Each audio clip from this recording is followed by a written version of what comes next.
నమస్కారం విద్యార్థి మిత్రులారా. టెట్ మరియు డిఎస్సి పరీక్షలకు సిద్ధమవుతున్న మీ అందరికీ మా కెరీర్ ఎగ్జామ్ మాస్టర్ ఛానల్కి హార్దిక స్వాగతం. ఈరోజు మనం చాలా ముఖ్యమైన అంశం ప్రజ్ఞ గురించి తెలుసుకోబోతున్నాం. మొదటగా ప్రజ్ఞ అంటే ఏమిటి?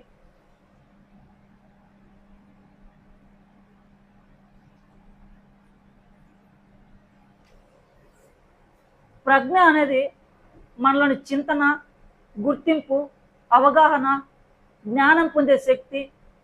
విద్యార్థి ఒక అంశాన్ని ఎలా గ్రహిస్తాడు, ఎలా అర్థం చేసుకుంటాడు అన్నది సబ్జెక్టుపై ఆధారపడి ఉంటుంది. ఇప్పుడు మనం ఈ టాపిక్లో ప్రజ్ఞ నిర్వచనాల గురించి తెలుసుకుందాం. ప్రతీకాత్మక ప్రజ్ఞను ఉపయోగించి వ్యక్తి సర్దుబాటు చేసుకునే సామర్థ్యమే ప్రజ్ఞ నిర్వచించిన వారు ఎడ్వర్డ్స్. ఒక నిర్దిష్ట దశలో ఆలోచనతో, ఆత్మ విమర్శతో సర్దుబాటు చేసుకోగలిగే శక్తియే ప్రజ్ఞ అని వినయ నిర్వచించడం జరిగింది. వ్యక్తి తనకిష్టమైన పరిస్థితులకు అనుగుణంగా సర్దుబాటు చేసుకునే శక్తిని ప్రజ్ఞ నిర్వచించిన వారు స్పెన్సర్. కొత్త సమస్యలకు, పరిస్థితులకు అనుగుణతను పొందే సామాన్య శక్తియే ప్రజ్ఞ నిర్వచించిన వారు స్టెర్న్. ఇప్పుడు మనం ఈ ప్రజ్ఞ నిర్వచనాల్లో ఈ నిర్వచనాలన్నీ కూడా వ్యక్తి సర్దుబాటు చేసుకునే సామర్థ్యం గురించి తెలియజేస్తే, తర్వాత మనం వ్యక్తి యొక్క అమూర్తన చింతన శక్తియే సంబంధించినటువంటి నిర్వచనాల గురించి మనం ఇప్పుడు తెలుసుకుందాం.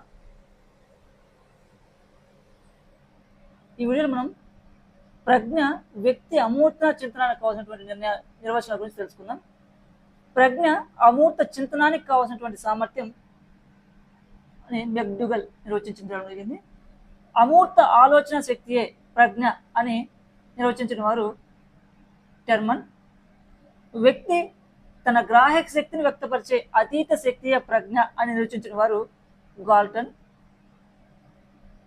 పరస్పర సంబంధాలను చూడగలిగే వ్యక్తి యొక్క అంతర్గత శక్తియే ప్రజ్ఞ నిర్వచించిన వారు స్పియర్మన్. అభ్యసించడానికి దోహదపడే సామర్థ్యాల సంయుక్త నిర్వహణే ప్రజ్ఞ అని నిర్వచించిన వారు గేట్స్.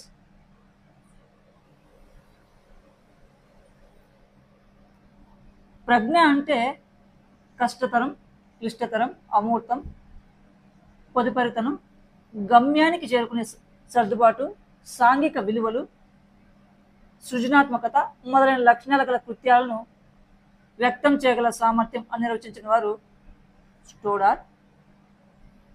ప్రజ్ఞ అంటే లక్ష్యాత్మకంగా ప్రవర్తించడానికి, హేతుబద్ధంగా ఆలోచించడానికి, తన చుట్టూ ఉన్న పరిసరాలతో ఫలప్రదంగా మసలుకోవడానికి వ్యక్తికి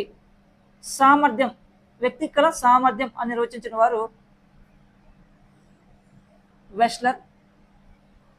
ఈ ప్రజ్ఞ నిర్వచనాల్లో సమగ్రమైన నిర్వచనంగా పేర్కొన్న వారిలో వెస్లర్ అనేవారు గొప్ప వ్యక్తి.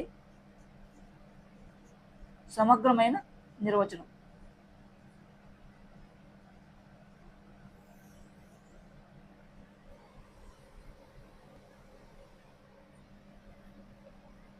ప్రజ్ఞను 3 రకాలుగా పనిచేసే శక్తి అని నిర్వచించిన వారు థారండైక్ అనే అమెరికా మరో విజ్ఞాన శాస్త్రజ్ఞుడు. ఫస్ట్ వన్ ఈజ్ అమూర్త ప్రజ్ఞ, అబ్స్ట్రాక్ట్ ఇంటెలిజెన్స్.